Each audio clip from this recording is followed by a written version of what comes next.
All right, so we are looking at our 2008 Escalade today, and what's happening is that it's an intermittent fault it's got, is that when I go to hop in it and to take off, when I turn it over, it just cranks and cranks and cranks, but it won't hit. And so I already know that these things have problems with the purge valves, and so I suspect it's this purge valve again. That's one of the things that it does when the purge valve goes bad, is the little valve doesn't block off, and so all of the fuel that fumes up in the tank when it's sitting like outside right here, it goes in through the purge valve. It's supposed to have it blocked off, and what it does is flood the motor. So it'll just sit there and crank and crank and crank. And so what you got to do to get it to actually start up is push the pedal all the way to the floor while it's cranking, and you'll hear it hit, and then take your foot off the pedal and it'll fire up. So I'm thinking right now, it just did it the other day, so I backed it out here, and I'm thinking maybe the purge valve is still stuck. So I'm going to try to fire it up and see if it's just going to crank and crank and crank, and then I'll show you how to get it to fire up to get you back home or wherever you're going, so you can change this purge valve out, and then we'll change the purge valve. So let me fire it up and see. Maybe it's going to do it for me. If not, I'll show how to do the purge valve anyway. But if it doesn't want to start, it just cranks and cranks, and there's no codes or anything like that, it just doesn't want to crank, push the pedal all the way to the floor, turn it back off of course, push the pedal all the way to the floor, try to crank it again, and a lot of times it'll unflood it, and it'll take off and fire up, and it'll be really rough and all that, but it'll get you back going on the road. So let's try it here and see if it's going to do it. Now that was a normal fire up, so it didn't get stuck. But what happens is, a lot of times when that purge valve sticks, it just sit there and crank and crank and crank and crank, and you just can't get the thing to start. So let me go in here and I'll show you what to do with your foot to get it to fire up, and then we'll take this purge valve off, get it changed out, and we'll be in good shape again.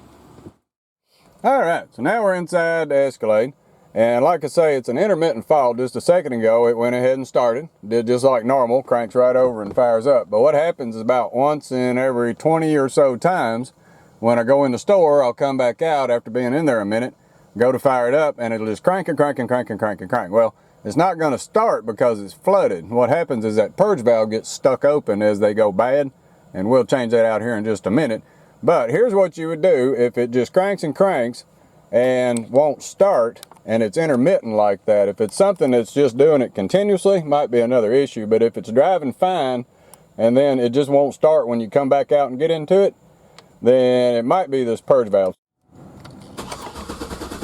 And see, it's doing it now. But what it does is it floods with that purge valve, and you could hear it just crank and crank and crank. Had I not put my foot on the gas pedal, it never would have started. So now it's probably unlocked that purge valve, and so then when I turn it off and I turn it back on, this time it's going to start okay. So see, it started back up. So what it does is it just cranks and cranks, but the only way to get it to fire is to actually push your foot all the way down on the pedal and hold it for a little bit, and then as soon as you hear that motor hit just a couple of times, take your foot off the pedal, and it should fire back up if it's an issue with the purge valve. Well, all right, so we see we got a problem with our little purge valve, and like I say, there's no codes or anything. It's just purely a mechanical valve failure on that purge valve. It thinks it's working, but it's actually not closing off, and so what it's doing is flooding the motor. So let's go out here and see what's going on. You can also, if you can hear in the camera, it's got a slight mist to it because that purge valve is slightly stuck open. It'll still run. It sounds good, but when it comes down to idle, it's sucking all that extra gas out of the gas tank, and it's got a little bit of a mist. So let's get set up here. I'll show you how easy it is to change the purge valve, and then we'll be back on the road. All right, so changing the purge valve out isn't very difficult at all. It's actually really easy to get to, just takes a couple minutes. So here is the Duralast PV443 is the replacement. And as you'll notice, because I've replaced this thing about 4 times on this vehicle over the course of the years, that it's now got a little piece of paper in it. It says, due to a design change, the new part may look different than the existing part. Well, that's because the existing part was crap, and it keeps going out.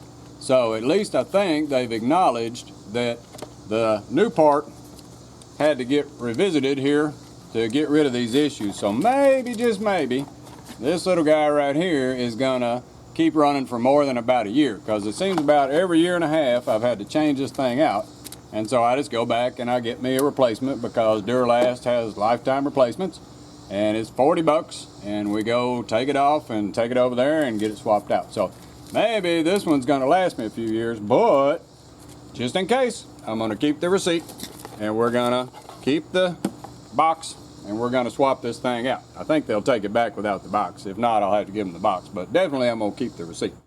All right, so to get this thing swapped out, it's super simple. There's only 3 connections. You got electrical connection, and the connection that comes from the gas tank, and then this one goes to the motor, to the intake. So all we gotta do is take our vanity cover off, and you won't wanna do this with the motor hot, because it'll probably burn you, but all you do is raise up your vanity cover. This is the hardest part of the whole thing, is getting the silly vanity cover out. So we take that off.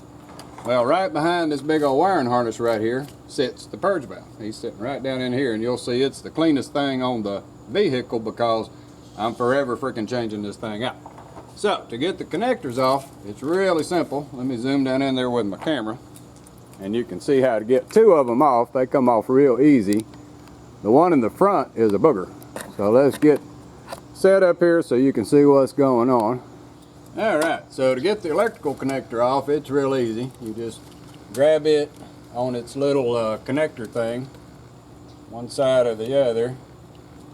It's around back, so you just pick it up by its little prong right there, and you can pop it right off. So that one comes off easy, sits in there just like that.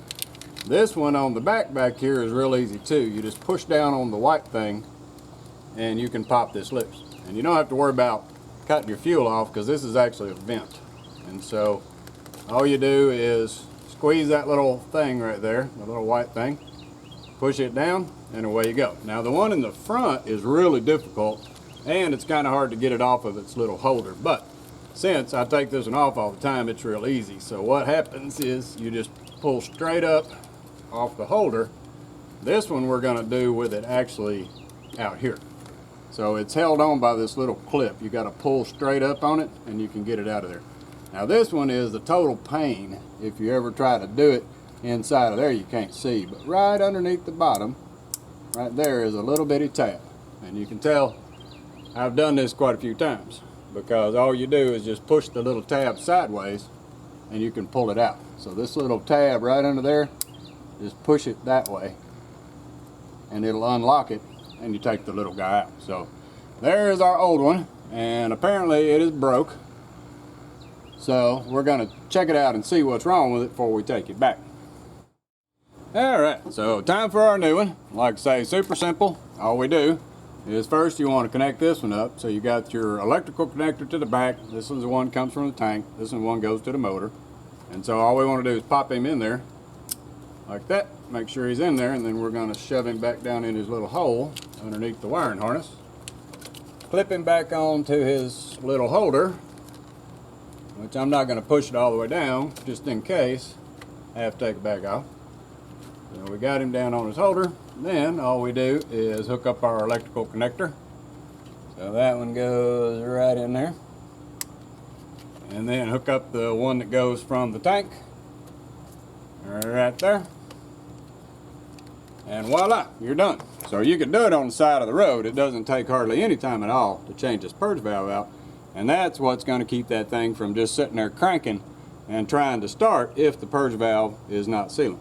So we'll go in here on the bench and we'll look at this other purge valve and see if we can figure out what's going on with it before I send it back. So now all we got to do is put our vanity cover back on,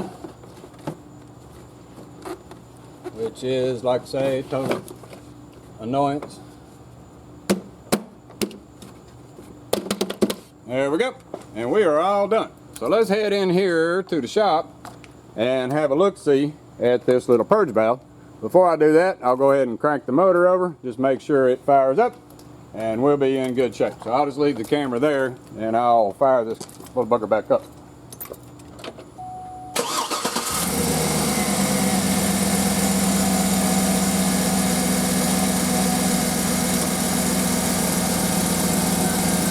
There we go, fired up like normal. My idle's back steady again because it's not getting all that extra gas from that purge valve.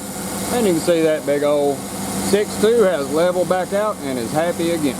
Alright, so let's head in here to the bench and we're going to see what's wrong with this little purge valve.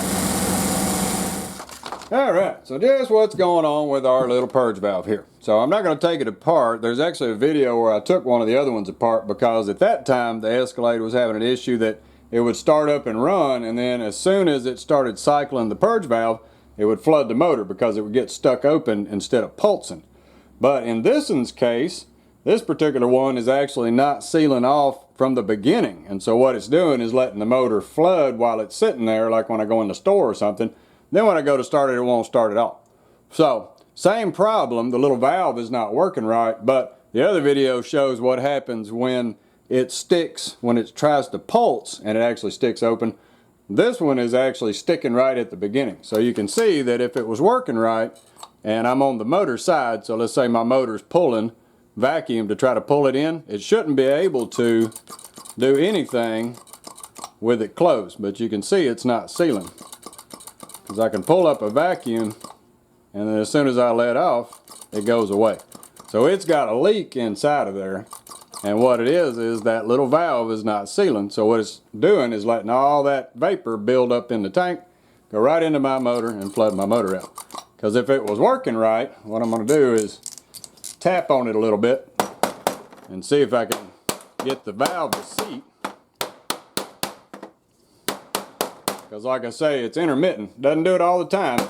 It just, every once in a while it sticks. So let's see if I got it to seat. And you can see now it's much better. See, it's not leaking back near as fast.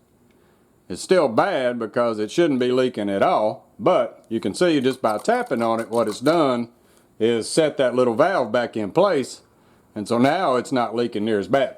So that's why sometimes, like just a minute ago, it failed to start. Sometimes it'll start, but it's all because that little valve is not sealing inside of there. So I could probably smack around on it enough that I can get it to finally seal back off. But what'll happen is it'll work for a while and then eventually it'll stop working. So see there, I'm getting better. So I almost got a seal. So you can see it's holding the vacuum quite a bit better, little by little. And you can see I can drop it off. So that's definitely my problem, is that my little purge valve has gone bad again. As you can see, I'm almost blocked off now. So still leaking down a little bit, but not near as bad as it was before. So that's our problem. The little inside of our valve has gone bad and we got to replace it out. But you can see from the video that it's not hard to do, and it's only about 40 bucks. And like I say, keep your receipt because this one's going to head back over there and get exchanged. That way I get my money back. I'll keep my receipt. If the one that I just put on dies in about a year and a half or whatever, I'll just pop him back off, take him back over there, because the Duralast products have a lifetime warranty. Well, alrighty, hope that helps someone, and thanks for watching.